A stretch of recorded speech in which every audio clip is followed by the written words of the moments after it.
Captain Lee Tae-ho stood in the middle of his ship, looking out at the black space around them. The stars looked like tiny diamonds scattered across a dark cloth, but today they were not alone in this empty place. 27 huge alien ships had just appeared out of nowhere, and now they surrounded the small human vessel called Silent Thunder. The human ship looked very simple compared to the giant alien warships. It was just a gray metal box with engines on the back and some small weapons. That looked like toys next to the massive guns on the alien ships. The whole human crew was only 12 people, while each alien ship probably had thousands of soldiers inside.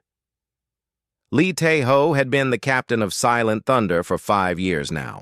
He was a quiet man who always thought before he spoke. His crew trusted him completely because he had never let them down in any dangerous situation. But today was different.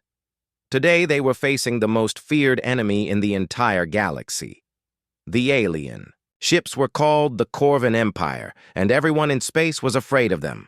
They looked like giant sea monsters made of dark metal with glowing red lights along their sides. Each ship was 5 times bigger than Silent Thunder, and their weapons could destroy entire planets if they wanted to. The Corvans had conquered hundreds of worlds and killed billions of people, Lieutenant Park. So Min sat at her scanner station, watching the enemy ships move into position around them. She was 25 years old and had been with the crew for 2 years. Her hands moved quickly over the controls as she read the numbers on her screen. The alien ships were charging their weapons and getting ready to attack Park. So Min turned to look at her captain. Her voice was steady, but Lee Tae-ho could see the worry in her eyes. "Captain, they have 27 warships surrounding us. Each one is much bigger than our ship. Their weapons are powered up and ready to fire at us, Lee." Tae-ho nodded slowly, but his face stayed calm. He had been expecting this day for a long time. The Silent Thunder was not what it appeared to be from the outside. It looked like a simple cargo ship, or maybe a small patrol vessel, but inside it carried secrets that could change the war between humans and aliens forever. Engineer Kim Dong-woo worked quietly at his control station, making sure all the ship systems were running perfectly. He was 30 years old and had built many of the special systems hidden inside Silent Thunder. His fingers moved over switches and buttons that controlled machines the aliens had never seen before. The communication system suddenly came alive with a loud, harsh voice that sounded like metal scraping against stone. It was Admiral Korv Thek, the leader of the alien fleet, and his words were full of cruel laughter.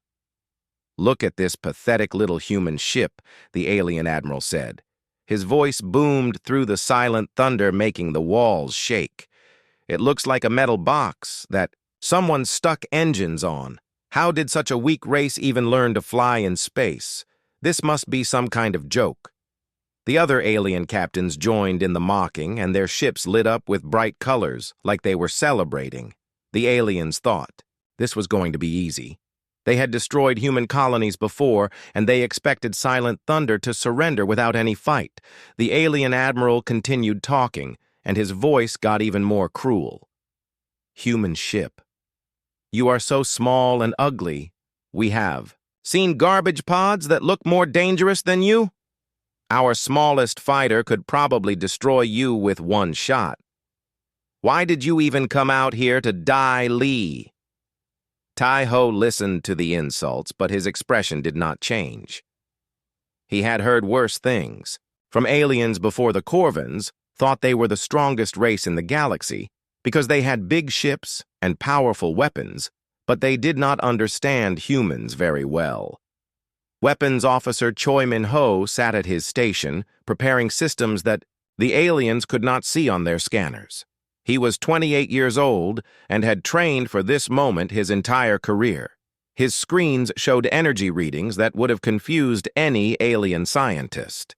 The weapons hidden in Silent Thunder were, unlike anything else in the Galaxy Navigator, Han Yu-jin checked their exact position in space and made small adjustments to keep them in the perfect spot. She was the youngest crew member at only 23, but she was also the smartest when it came to math and physics. Her calculations had to be exact, or their plan would fail. Communications officer. Song Hye-jin listened to the alien messages flying back and forth between their ships. She could understand their language, and she heard them making jokes about how easy this battle would be. The aliens were so confident that some of them were already talking about what they would do with the human prisoners. The alien ships moved into attack formation like hungry wolves surrounding a small rabbit.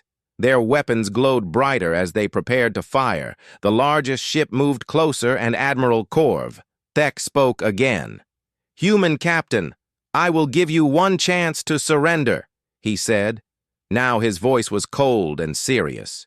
"If you give up now, we might let some of your crew live as slaves. Your pathetic ship cannot even scratch our armor.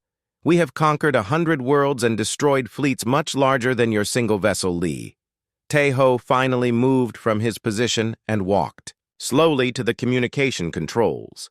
His crew watched him carefully because they all knew that calm look on his face. Something important was about to happen, and the aliens had no idea what was coming. The captain pressed a button and spoke into the microphone. His voice was quiet, but every word was clear. "Admiral Korv, Thek, you should know something important about humans. We do not build ships just to look impressive. We build them to win wars." The alien admiral laughed even louder than before. "Win wars? With that tiny ship? You must be joking, or maybe you are crazy from fear. Our weapons can melt through any armor in the galaxy. Your little ship will be space dust in a few seconds, Lee." Tae-ho smiled for the first time since the alien ships had arrived. It was not a happy smile. It was the kind of smile that made enemies nervous because it meant trouble was coming. "Admiral, you have made one big mistake today. You think you know everything about human technology, but you know nothing at all." His finger moved closer to a red button on his control panel. The button had never been pressed before, but today was the day it would change everything. The rest of his crew got ready for what was about to happen. They had all trained for this moment, and they knew their captain would not let them down. Engineer Kim Dong-woo began flipping switches in a careful order. Hidden panels along the outside of Silent Thunder started to open up, revealing equipment that looked like simple scanning dishes. The aliens barely noticed these small changes because they were too busy getting ready to attack with their big guns. Lee. Tae-ho looked at each member of his crew one by one. They were all ready for battle, even though they were outnumbered, and surrounded the Silent Thunder might look like a weak ship, but it carried the hopes and dreams of all humanity. The time for hiding was over. Admiral Korv Thek. "You wanted to see what human engineering can do," he said into the communicator. "Now, you will get your wish." His finger pressed down on the red button, and everything in the galaxy was about to change forever. The moment Captain Lee Tae-ho pressed the red button, something strange began to happen. The small dishes that had appeared on the outside of Silent Thunder started to glow with a soft blue light that got brighter every second. The alien ships that were ready to attack suddenly found their weapons acting very strange. Admiral Korv Thek was standing on the bridge of his flagship, watching his weapons officer try to fire the main plasma cannons. But instead of the usual bright red energy beams, nothing happened. The weapons made clicking sounds like broken machines, and all the energy readings dropped to zero. "What is happening to our guns?" the alien admiral shouted at his crew. His voice was full of confusion and growing fear. All around, his ship warning lights flashed red and alarm sounds filled the air. The mighty weapons that had destroyed 100 worlds were suddenly as useless as broken toys. On 26 other alien ships, the same thing was happening. Weapons officers pressed firing buttons, but nothing came out. Energy readings flickered and died. Power systems that had worked perfectly for centuries suddenly acted like they were broken, beyond repair. The entire Corvan fleet was becoming helpless and none of them understood. Y engineer Kim Dong-woo sat at his control station watching numbers dance across his screen. The special systems hidden inside Silent Thunder were working exactly as planned. Quantum disruption field is at full power. Captain, he reported to Lee. Tae-ho. Their energy weapons are being neutralized completely. The technology was something humans had discovered by accident 3 years ago. Scientists were trying to build better communication systems that could send messages across the galaxy. Instantly, instead of sending messages, they learned how to send pure disruption waves that could interfere with any energy-based technology, Lieutenant Park. So Min watched her scanners in amazement as the alien weapons went dark one by one. "Sir, their weapon systems are completely offline," she told her captain. "They are trying to restart them over and over, but nothing is working. The disruption field is too strong for them to overcome. The alien ships were still huge and beautiful in their own, terrifying way, but now they were like giant sculptures floating in space. Their plasma cannons that could melt planets were just expensive decoration. Their energy shields that could stop any attack were flickering and failing. Communications."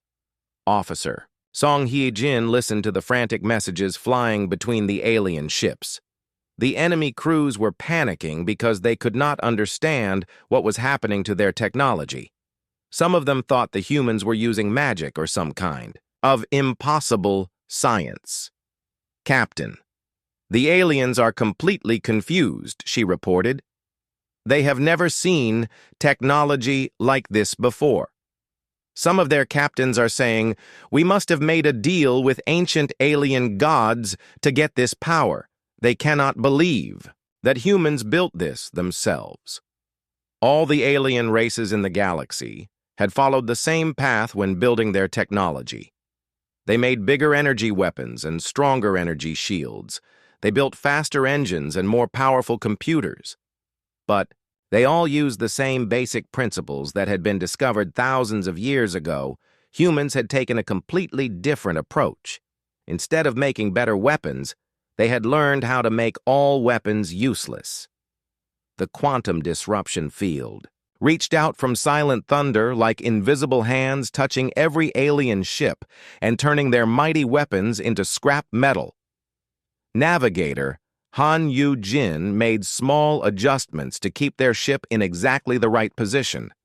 The mathematics had to be perfect for the disruption field to cover all 27 enemy ships at the same time. One small mistake, and some aliens might escape or regain their weapons. Weapons Officer Choi Min-ho brought more systems online while the aliens were helpless. His screens showed energy patterns that would have made the smartest alien scientists cry with frustration. The weapons hidden in Silent Thunder were completely different from anything else in known space. Admiral Korv Thek tried to contact his other ship captains, but even their communication systems were having problems. The disruption field was interfering with everything that used advanced energy technology, leaving the alien fleet blind, deaf, and defenseless. Human ship he finally managed to shout over the communication channel, his voice shaking with fear and anger. "This is impossible. No race in the galaxy has technology like this. What are you doing to our ships? How are you making our weapons fail, Lee?" Tae-ho walked to the main viewing screen where he could see the alien fleet struggling helplessly with their dead systems. "Admiral, this is human engineering," he said calmly. "While you were busy making bigger guns, we were learning how to make guns completely useless." The captain continued, talking, and his voice was filled with quiet satisfaction. "The field around our ship disrupts any energy weapon within 50,000 kilometers. That means your entire fleet is trapped in a sphere of helplessness with my ship at the center." Admiral Korv Thek fell silent as the terrible reality sank into his mind. 50,000 kilometers meant that every single ship in his proud fleet was completely defenseless. The humans had turned the most feared military force in the galaxy into sitting ducks. With just one small vessel, engineer Kim Dong-woo monitored the disruption field to make sure it stayed stable around all the enemy ships. The technology was new, but it had been tested many times in secret. Human scientists had spent 3 years making sure it would work when the time came for real battle, Lieutenant Park. So Min detected movement in some of the alien ships. "Sir, some of them are trying to move closer to us," she reported. "It looks like they want to ram our ship since their weapons do not work anymore. They are desperate and getting dangerous." The alien crews were trained warriors who had conquered most of the galaxy through superior firepower. Now that their weapons were useless, they were thinking about using their ships as giant hammers to crush the small human vessel that had made them helpless. Communications Officer Song Hai Jin heard the alien captains shouting orders to their navigation crews. They were planning to sacrifice their own ships in ramming attacks because they could not accept being defeated by a single human vessel that looked like a flying metal box captain. Lee Tae-ho smiled again, but this time his expression was more serious. "Admiral Korv Thek, you could try ramming us," he said into the communicator. "But then you would discover the second part of our little surprise." New panels began opening along Silent Thunder, revealing different kinds of weapons that looked nothing like the energy cannons the aliens were familiar with. These were kinetic launchers that could fire solid metal projectiles at incredible speeds. While the aliens had focused on energy weapons for thousands of years, humans had perfected the ancient art of throwing rocks really hard. These were not ordinary rocks. They were tungsten penetrators that could punch through any armor in the galaxy. The alien admiral stared at the human ship with growing horror as he realized that his worst nightmare was just beginning. The new weapons that appeared on Silent Thunder looked completely different from anything the aliens had ever seen. Instead of glowing energy cannons, these were simple metal tubes that did not glow or hum with power. They looked almost primitive compared to the fancy alien technology, but looks could be very deceiving. Admiral Korv Thek stared at the human ship, trying to understand what those plain metal tubes could possibly do against his mighty fleet. Even without energy weapons, his ships still had thick armor that could stop almost any attack. The metal on Corvan warships was stronger than anything else in the galaxy. "What are those simple tubes supposed to do?" the alien admiral asked, with a cruel laugh in his voice. "Are you planning to throw metal sticks at our armor, human? You must be crazy if you think those primitive weapons can hurt our ships." Engineer Kim Dong-woo worked at his station, bringing the kinetic weapon systems to full power. The beauty of these weapons was their simplicity. While energy weapons could be blocked or absorbed, there was no defense against a chunk of super-dense metal traveling at incredible speed. "Captain, the kinetic weapons are online and ready to fire," he reported to Lee Tae-ho. "We have a full magazine of tungsten penetrators, each one weighing as much as a small car, and each one capable of punching through their armor like it was made of paper." The tungsten penetrators were the secret weapon that humans had developed while other races focused on energy technology. Tungsten was one of the hardest metals in the universe, and when fired at 30% of light speed, it became an unstoppable force of destruction, Lieutenant Park. So Min watched her scanners as 3 alien ships began moving toward them. The enemy captains had decided to try ramming attacks since their weapons were still completely useless. "Sir, they are coming straight at us," she reported. "Their engines are at maximum power. Navigator Han Yu-jin made quick calculations and adjusted their position to give the kinetic weapons the best possible firing angles.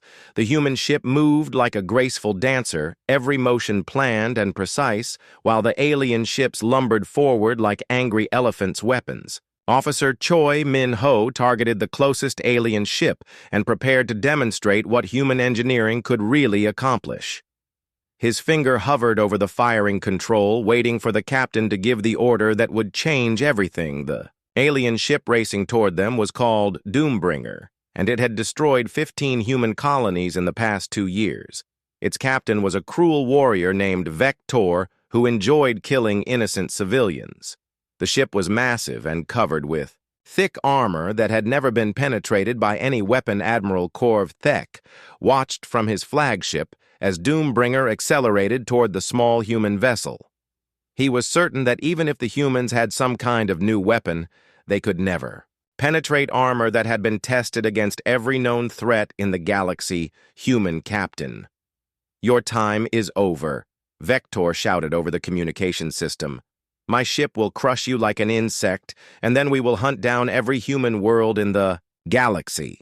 You have made a terrible mistake, challenging the Corvan Empire." Li Tai-ho listened to the threat without changing his calm expression. He had heard similar words from many enemies over the years, but today would be different. Today, the galaxy would see what happened when bullies picked on the wrong target. "Captain Vector," he said into the communicator, his voice steady and cold. "That ship of yours destroyed the colony on Kepler 7 last month. 200,000 innocent people died, including children who had never hurt anyone." The human captain paused, letting his words sink in across all the alien ships. "Before you die, I want you to know that this is justice for all the innocent lives you have taken. Your reign of terror ends." Today, engineer Kim Dong-Wo-Oh monitored the power systems as energy built up in the kinetic launcher. The magnetic coils that would accelerate the tungsten penetrator were charging with enough power to light up a small city. Everything had to be perfectly timed for maximum effect, Lieutenant Park. So Min tracked the incoming ship as it got closer and closer. "Sir Doombringer will reach ramming distance in 30 seconds, she announced. The alien ship was so large that it blocked out the stars behind, it like a moving mountain of death communications. Officer Song Hae-jin heard the alien crew shouting battle cries as they prepared to smash into silent thunder. They thought victory was certain because their ship was 50 times larger than the human vessel. They had no idea what was about to happen, Navigator. Han Yu-jin made final adjustments to their position, ensuring that the kinetic weapon would hit the alien ship at exactly the right angle. Mathematics and physics were about to prove. That size did not always win in space battles. The tungsten penetrator sat in the firing chamber waiting to be launched. It was a simple piece of metal shaped like a long spear, but it would hit with more force than a nuclear bomb when accelerated. To 30% of light speed, even a small object became a weapon of unimaginable destruction. Weapons officer Choi Min-ho had trained for this moment his entire career. The alien ship was almost close enough to ram them, but that also meant it was close enough for a perfect shot.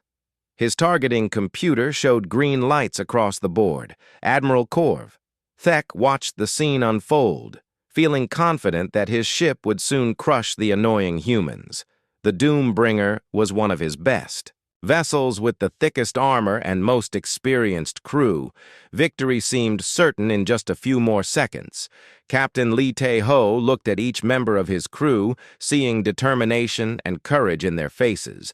They all knew they were about to make. History today would be remembered as the day humanity showed the galaxy that Earth would never bow to tyrants. The alien ship. Doombringer was now so close that its shadow fell across silent thunder like the wing of a giant bird of prey. Its crew was cheering and preparing for the moment of impact that would end the strange battle. Li Tai-ho raised his hand and spoke the words that would echo across the galaxy for generations to come. "Choi Min-ho," he said quietly. "Fire." The kinetic launcher spoke with a voice like controlled thunder, and the tungsten penetrator accelerated to impossible speed in less than a heartbeat. The tungsten penetrator struck the alien warship Doombringer with the force of a falling mountain, moving at impossible speed. There was no bright flash of light or dramatic explosion, just pure kinetic energy transferring from the projectile into the massive alien vessel in a single devastating moment. The thick armor that had protected Doombringer for decades simply ceased to exist. The tungsten spear passed through the ship from front to back like it was made of soft butter rather than the hardest metal known to alien science. The hole it created was perfectly round and glowed white-hot from the incredible friction. For a moment, The alien ship seemed to hang in space as if nothing had happened. Then structural stress spread through, the hull like cracks in breaking ice. The Doombringer came apart in a silent display of physics that no amount of alien engineering could overcome. Captain Vector had just enough time to realize what was happening before his ship became an expanding cloud of superheated metal and plasma. His last transmission was a scream of disbelief that cut off abruptly as his vessel disintegrated around him. The other alien ships stopped moving toward Silent Thunder as their crews watched in horror. The mighty Doombringer, one of the most feared warships in the Corvan fleet, had been destroyed by a single shot from a weapon they did not understand. Admiral Corv Thek stared at the expanding debris field where his ship had been just seconds before. His voice came over the communication channel as a whisper of shock. "Impossible," he said. "Our armor can stop anything your weapons cannot do." This, Engineer Kim Dong, Wu checked his systems and reported to Captain Lee Tae-ho. "All kinetic launchers are ready to fire again, sir. We have 25 more tungsten penetrators loaded and ready. The magnetic acceleration system is working perfectly." The beauty of the kinetic weapons was that they used simple physics rather than complex energy systems. While the aliens had spent thousands of years perfecting energy shields and armor, they had forgotten that momentum was still the most basic force in the universe, Lieutenant Park. So Min scanned the remaining alien ships and saw that several were trying to back away from Silent Thunder. But the disruption field still prevented them from engaging their faster-than-light drives. "Sir, they are trying to retreat, but they cannot escape." The alien crews were trained to be fearless warriors who conquered worlds without mercy, but they had never faced an enemy that could destroy their most powerful ships with single shots. Their confidence was crumbling as quickly as the Doombringer had disintegrated. Communications officer Song Hai-jin intercepted panicked messages flying between the alien vessels. "Captain, they are in complete chaos," she reported. "Half of them want to surrender while the other half are arguing about whether to keep fighting. Their command structure is breaking down." Navigator Han Yu-jin kept Silent Thunder positioned perfectly to maintain the disruption field around the entire enemy fleet while giving their kinetic weapons clear shots at any target. The small human ship controlled the battlefield despite being outnumbered. 26-1. Weapons Officer Choi Min-ho targeted another alien vessel that was trying to maneuver into ramming position. This one was called Star Crusher, and it had been responsible for destroying the human research station at Alpha Centauri. The crew of that station had been scientists studying peaceful applications of alien technology. Admiral Corv Thek tried to regain control of his fleet by shouting orders over the communication system. "All ships maintain formation," he commanded. "We still outnumber them. Do not let one lucky shot destroy our courage." But his words rang hollow, because every alien captain could see that it had not been luck. The human weapon had struck exactly where it was aimed with perfect accuracy. The destruction of Doombringer had been precise and calculated. Not random. Captain Lee Tae-ho opened a channel to broadcast to all the alien ships Admiral Corv Thek. He said, his voice carrying the authority of someone who held all the advantages. "Your ship, Star Crusher, killed 300 human scientists last year. They were working on medical research to help sick children." The silence that followed was heavy with understanding. This was not just about military victory anymore. This was about justice for all the innocent people the Corvan Empire had murdered over the years. The humans were not just defending themselves, they were punishing war criminals. The alien ship Star Crusher tried to turn away and flee, but the disruption field made escape. Impossible. Its captain sent a desperate message. "Please, human ship, we surrender. We do not want to fight anymore." Lee Tae-ho listened to the plea, but his expression remained serious. "Surrender is for soldiers," he replied. "Star Crusher is commanded by war criminals who target civilians. Your captain chose to kill innocent people, and now he must face the consequences." Engineer Kim Dong-woo reported that all systems were functioning perfectly. The disruption field remained stable around the entire alien fleet, while the kinetic weapons were ready to deliver justice to any ship that had committed crimes against humanity. Lieutenant Park. So Min detected movement from 3 more alien vessels. Sir ships number 12, 15, and 21 are also trying to maneuver closer. They seemed to think that if they attacked together, they might have a chance. The alien captains were desperate, and desperate enemies often made foolish decisions. They could not accept that their mighty fleet had been defeated by a single human ship that looked like a cargo hauler with weapons bolted on the outside. Communications officer Song Hai-jin heard the 3 alien captains coordinating their attack. They were planning to ram Silent Thunder from different directions at the same time, hoping that at least one of them would succeed in destroying the human vessel. Navigator Han Yu-jin calculated the best position to engage all 3 targets simultaneously. The mathematics were complex, but her training had prepared her for exactly this kind of situation. Silent Thunder moved gracefully through space like a deadly dancer. Weapons Officer Choi Min-ho prepared to fire 3 tungsten penetrators in rapid succession. His targeting systems locked onto each approaching ship with perfect accuracy. The alien vessels were large targets moving in predictable patterns, making them easy to hit. Admiral Korv. Thek watched his remaining ships prepare for what might be their final attack. The human weapon had proven it could destroy any vessel with a single shot, but perhaps overwhelming numbers would succeed where individual strength had failed. Captain Lee Tae-ho looked at the 3 approaching ships and recognized them from intelligence reports. Ship 12 had destroyed a human hospital ship. Ship 15 had bombed civilian evacuation centers. Ship 21 had murdered prisoners of war. All 3 deserved the same fate as Doombringer. The alien ships accelerated toward Silent Thunder, their crews shouting battle cries and preparing for glorious death rather than shameful surrender. They had been the terror of the galaxy for so long that they could not imagine any other ending to their story. Lee Tae-ho gave the order that would demonstrate once and for all that humanity would not tolerate bullies no matter how big or numerous they were. Choi Min-ho, he said calmly, fire all 3.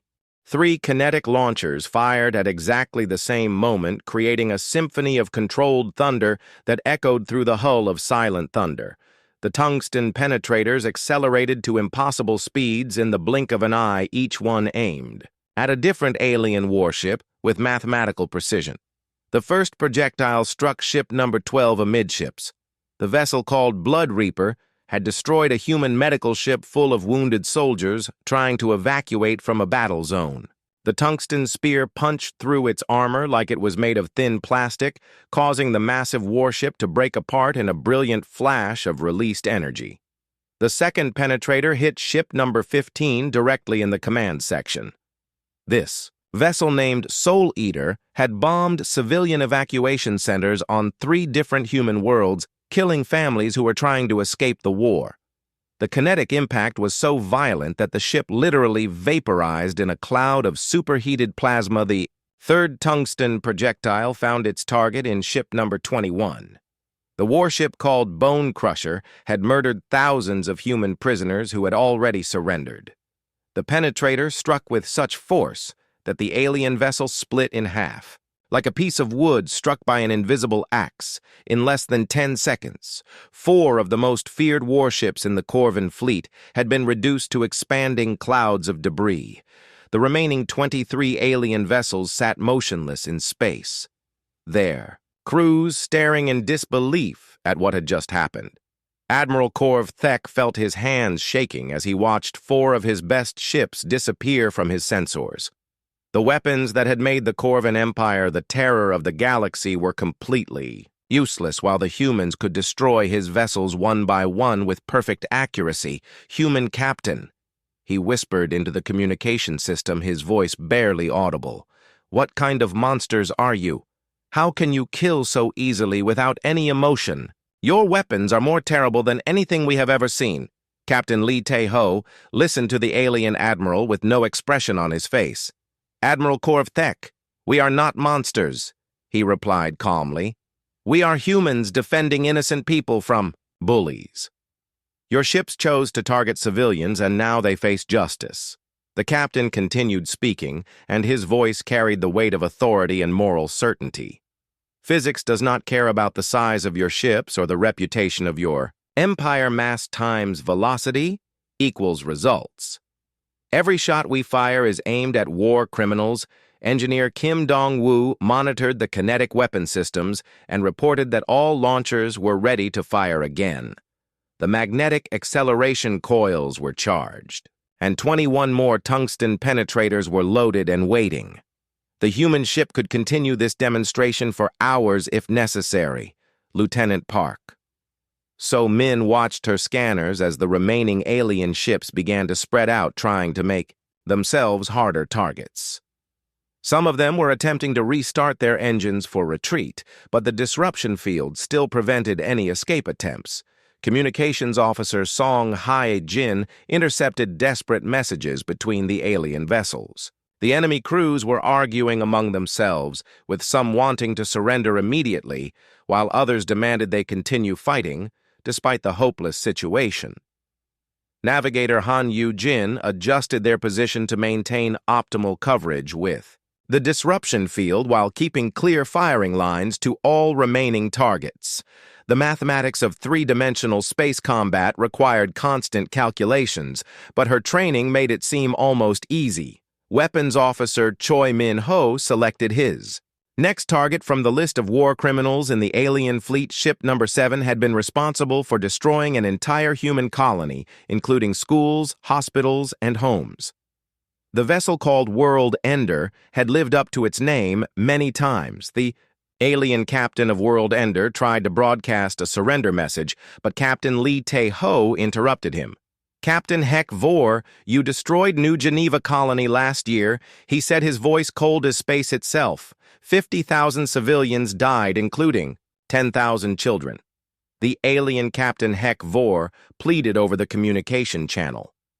Human captain, I was following orders from my superiors. I did not want to kill innocent people. Please show mercy and spare my ship and crew. Lee Tae-ho considered the plea for exactly 3 seconds before responding.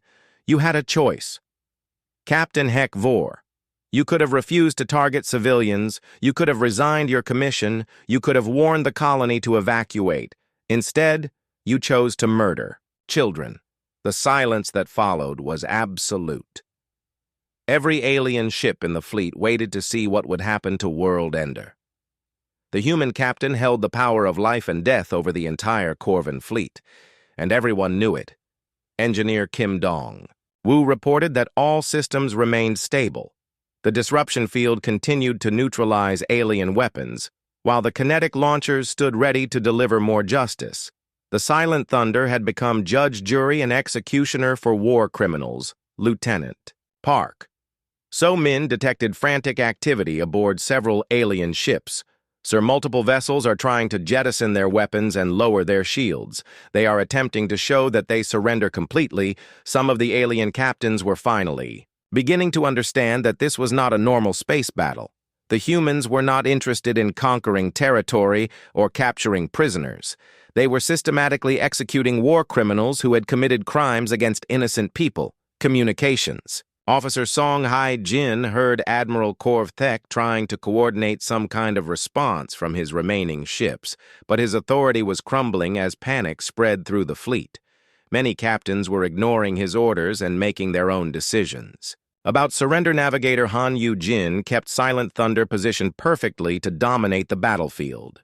The small human ship controlled 23 massive alien warships through superior technology and tactics. It was the greatest military achievement in recorded history. Captain Lee Tae-ho made his decision about World Ender and spoke to his weapons officer Choi Min-ho. He said quietly, Captain Heck Vor chose to murder children. That choice has consequences. Fire. The tungsten penetrator launched with devastating efficiency, striking World Ender exactly in the center. The alien warship broke apart in a display of kinetic physics, that no amount of armor could resist. Another war criminal had received justice, Admiral Corv. Thek screamed. Over the communication system, "Stop this madness. We surrender. The entire Corvan Empire surrenders to your single ship. Please do not destroy any more vessels." But Captain Lee Tae-ho was not finished delivering justice. There were still 18 ships in the alien fleet that had committed war crimes, and each one would face the same fate. Their reign of terror was ending one tungsten penetrator at a time. The galaxy watched through automated beacons that transmitted the battle across known space. Every civilization was witnessing the impossible. A single human ship was defeating the most feared military force in history through superior technology and unwavering determination. The age of the Corvan Empire was ending in fire and justice, while a new age of human protection was being born among the stars. The space around Silent Thunder was filled with the glowing debris of 5 destroyed alien warships, but 18 vessels of the Corvan fleet still remained trapped in the human disruption field. Admiral Corv Thek realized that his empire was facing complete destruction unless he took immediate action. "Human Captain, please stop this attack." The alien admiral pleaded, his voice breaking with desperation. "The remaining ships in my fleet surrender completely. We will submit to any terms you demand. Just please do not destroy any more vessels." Captain Lee Tae-ho looked at the list of war crimes committed by each remaining alien ship. Some had destroyed peaceful colonies, others had murdered prisoners, and several had targeted hospitals and schools. The justice they deserved was clear. "Admiral Corv Thek," he said into the communication system calmly, "you personally commanded the attack on Luna City, where 30,000 human families lived in peace.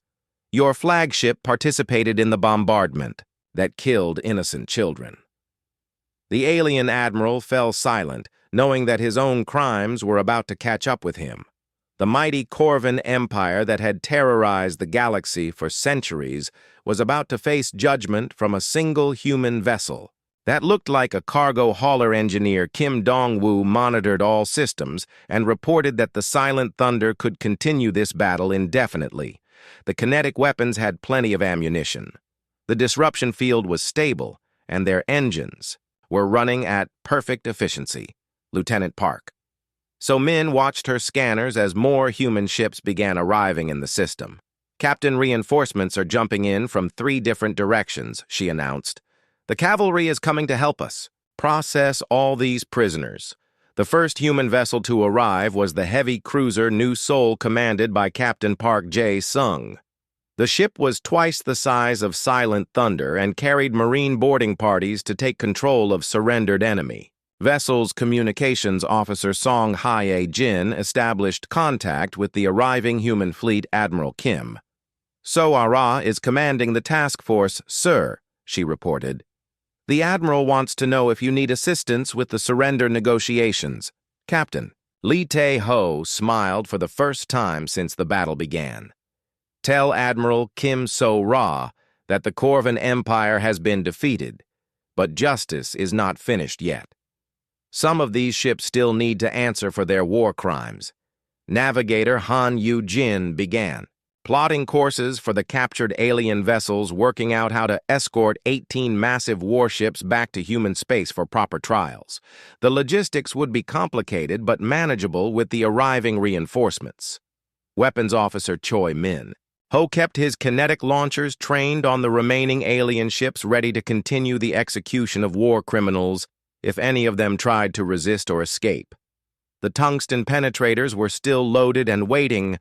Admiral Corv Thek watched human ships appearing around his trapped fleet and realized that his worst fears were coming true. The humans were not interested in negotiation or mercy. They planned to hold trials for every alien captain who had committed crimes. "Please, human captain, I offer myself as a hostage," the alien admiral broadcast desperately. "Let my remaining ships go, and you can execute me for all the crimes of the Empire. I take full responsibility for everything we have done." Lee Tae-ho considered the offer but shook his head Admiral, your death alone will not bring back the millions of innocent people your fleet has murdered.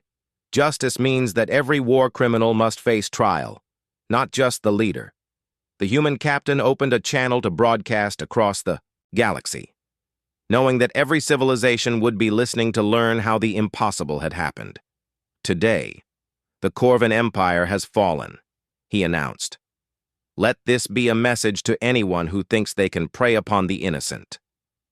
More human ships continued, arriving including the massive carrier vessel Busan Dream, which carried enough Marines to board all the remaining alien vessels simultaneously. The Corvan fleet was now completely surrounded by human warships. Engineer Kim Dong-woo began the process of powering down the disruption field in sections, allowing human boarding parties to dock with alien ships while keeping their weapons and engines disabled. The technology was precise enough to control individual systems. Lieutenant Park, So-min, coordinated with the boarding parties as they took control of each alien vessel one by one.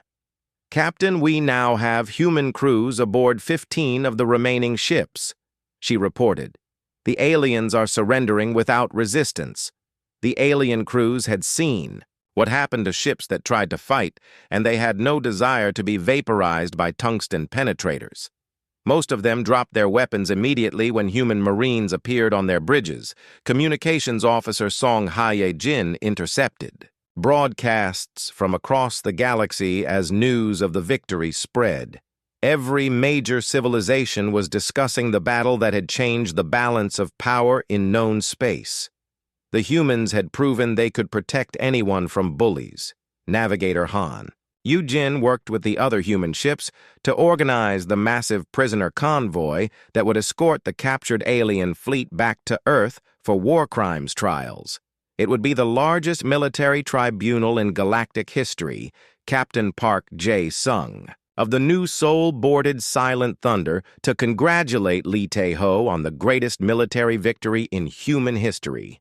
The small ship had accomplished what entire fleets had failed to do for decades. Admiral Kim So-ra arrived on her flagship and took overall command of the prisoner convoy, leaving Captain Lee Tae-ho free to address the galaxy one final time.